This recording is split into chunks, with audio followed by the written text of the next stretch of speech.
One is there are still some people out there who are under the incredible delusion that the benevolent government is going to be the one to rescue us from globalism, when in fact it's the government collaboration with mega corporations and mega money and mega banksters that is what globalism is, not just the U.S. government, but many governments. The snake eating itself. Get into that.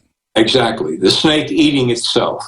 That is the fact that the globalism paradigm has mega corporations with such license to roam and destroy and plunder and kill markets and kill competitors and small businesses and so forth, that the gap between the very rich and the very poor is growing. It's getting wider and wider. And therefore, what does that mean? That means that the global consumer base is shrinking for people who can buy the products that these mega corporations are making.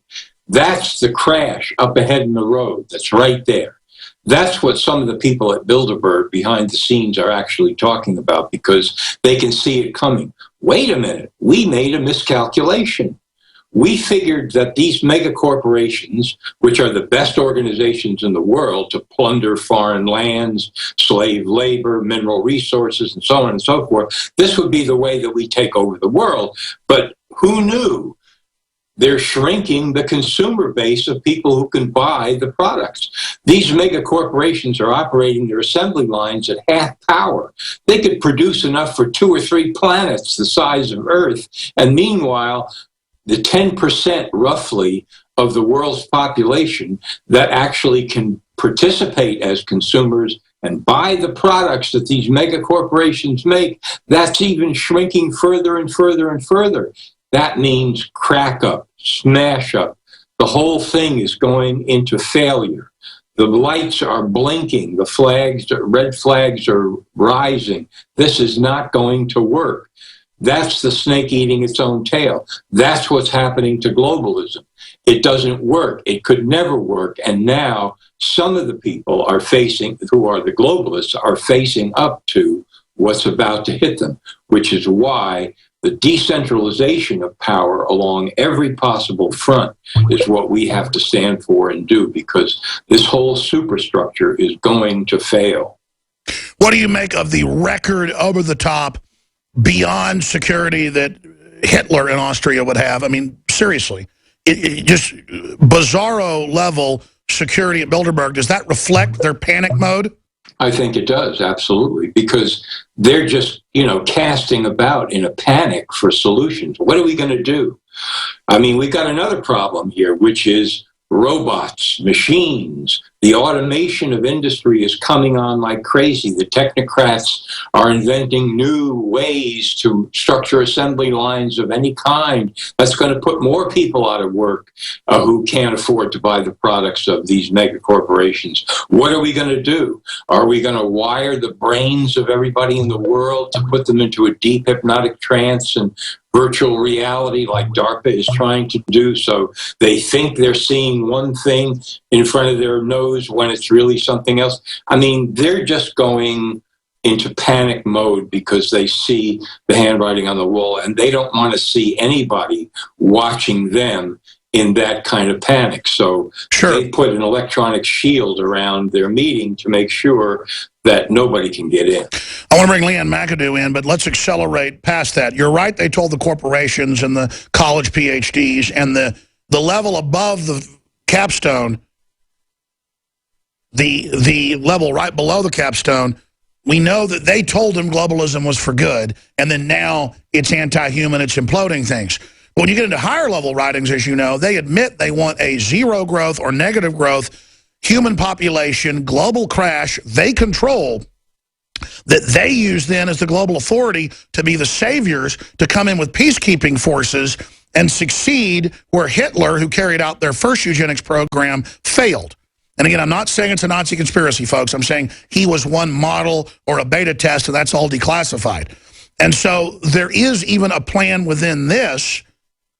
You can call it psychopaths rationalizing a system that's imploding. But Club of Rome in the 60s envisioned and basically laid all of this out, and it's been adopted. So what do you say to that method, to the madness and the deception of the acolytes of globalism, who believed that they were going to usher in a utopia. Well, this is a utopia for devilish minds, for psychopaths. It is a utopia for those that want to live in a bloody charnel house. Yeah, it is. But with all of that preparation and planning and zero growth and depopulation and what have you, the problem remains because these mega corporations, the Monsantos of the world and so on, have been told, listen, you are our boys. You're carrying the freight for globalism around the world. That's why we're giving you this incredibly privileged treatment to do anything you want to anybody at any time. This is why we put armies at your beck and call and intelligence agencies to go into foreign lands and prepare the way for you to take over the resources and the people and so on. And you're our boys. And wait a minute, though. Wait a minute. How are the mega corporations going to profit and flourish with zero growth, depopulation, shrinking radically the consumer base? Exactly. The minions are getting the fact that they were set up. They were set up, exactly. They were set up. We got to have you back for like a 2-3 hour break down the whole state of the world with you, Rappaport, because you really can crystallize it just in an amazing way. Leanne McAdoo is here, and she's got a really just microcosm story that illustrates the insanity of all this, where they make it all about race, all about identity, which is the opposite of what Martin Luther King taught. And I want to get your take on this after the break or right before the break. Leanne? Well, there's a new trans debate going on right now. So for the last month, pretty hardcore, it's kind of been shoved down our throat that we need to accept people and the way that they self-identify, right, with this whole transgender movement. Well, and just even questioning it means you hate them. No, we don't hate anybody. Phobic. Why is this the #1 issue in the world? Right. Well, now it's kind of thrown back in their face a little bit because it turns out there was the leader of an NAACP chapter in Spokane, Washington, is a white woman who was masquerading as a black woman for at least the last 10 years. And her parents aren't black. They've gone public. Tell us about this. But now they're saying she'd have the right to say she's black. Right. And so Biggs had a really crude analogy that he wanted to be a body part of Brad Pitt. I mean, I guess I could say I'm a toad then, or I could say I'm an eagle. Or I self-identify as a billionaire. So I need you to... Yeah, so I have to give you that credit of a billionaire. Yes. Absolutely. Well, so, I mean, this lady took it to the next level. She's the president of the NAACP. She got her master's degree from Howard University. Is that, am I saying? Yeah, Black University. Yeah. So she's Black a con. University. She's a con, but it's okay because she has an identity. I don't think she is even a con. She is delusional. She assimilated herself into this black culture. Her family, they were missionaries in South Africa before she was born, but they adopted some black children and another one child from Haiti, another 3 African American children. So we need to accept her as black. Right. And if you don't, then you are trans racist, and we probably should go get you some counseling.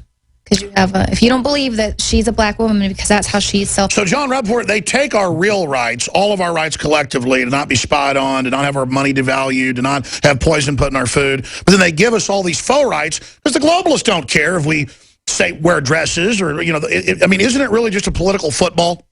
Yeah, exactly. I mean, it's a sensational story that keeps people glued because, it's appealing to lowest common denominator. It's like yet another celebrity story. I mean, it's on that level. Mm-hmm. So, oh, wow, we now have a new whole thing here. I can say that I'm a table or a telephone. And, what rights does a table have? Well, let's get together and form a group and, right. The table people and get some legislation passed and whatever and what have you, So what's going to happen if 100 black people decide they want to be white? And there's something we can argue about for the next Sounds like year. a Dave Chappelle skit when he goes and joins the Klan. Yeah, exactly. Yeah. People on Twitter are saying, well, I self-identify as white. I'm going to go get a home loan.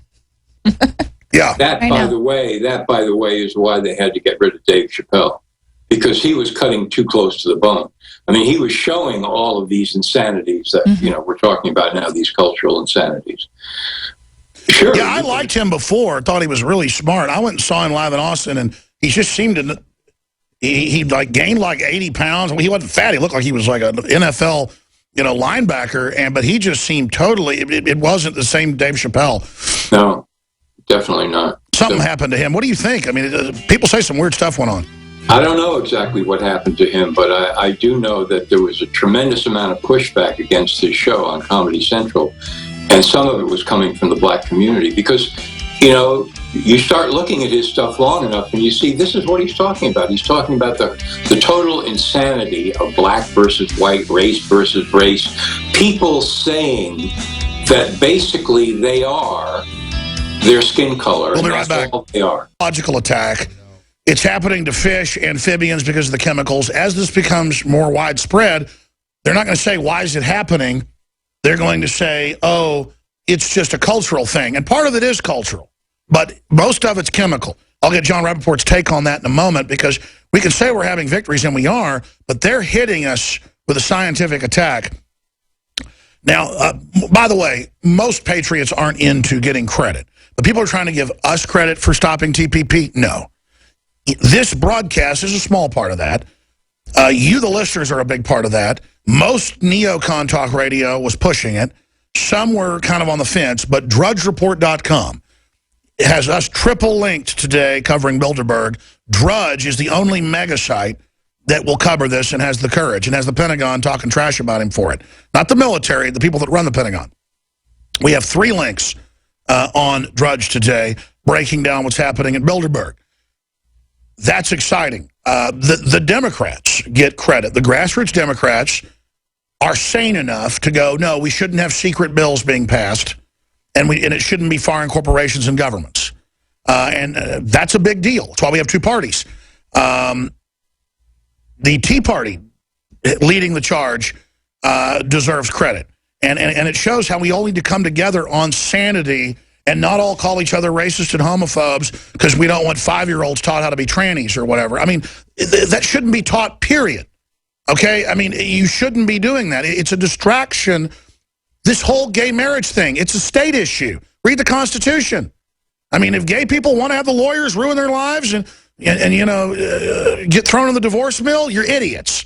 But whatever. I don't say that because I hate you because you're gay. I say it because it's all a political football. Jon Rappaport, how do we beat these people? And then Leanne, jump in anytime.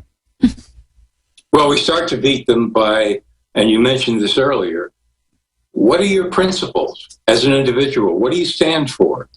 You don't know, you better find out right now. What is freedom, really? What is it all about? Freedom from what? Freedom means I can wear a dress. I don't have any other freedoms, but I can wear a dress. Exactly. And if that is the limit that a person can concede, well, I'm white, but I can say I'm black. Well, I'm a human, but I can say I'm a fish. That's it. That's the limit of my freedom. Well, we're in trouble then. We have to go back to basics. What does freedom really mean? And individuals have to do that. Many more than already are doing it. And there are a lot that are doing it. And then those individuals look at the world and they say, hey, wait a minute. We're giving away the government of this country to some superstructure of globalists, bankers, and mega corporations. That doesn't sound like freedom to me. And I can't even know the details of that. Forget it. I'm going up against that. That's what freedom. And then you recognize the Bruce Jenner thing is a sickening carnival distraction, like the bearded lady, which is just a reverse of that, folks. It's freak show stuff. And I'm not saying people think their women are freaks. I'm saying they're using carnival barker tactics on us. Leanne, taking us out to break, your take on this situation. Well, that's just it, because you have a lot of these young people who are in this Black Lives Matter movement who are actually, wanting to fight back against police brutality and all that. Well, now you've got them all sort of infighting against what's white, what's black, is this white privilege, and going away from the real issues.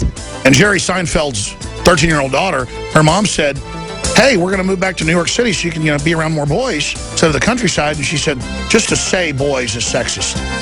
Just girls with boys is bad. See, I mean, it's mind control. They're just scrambling everybody's brains.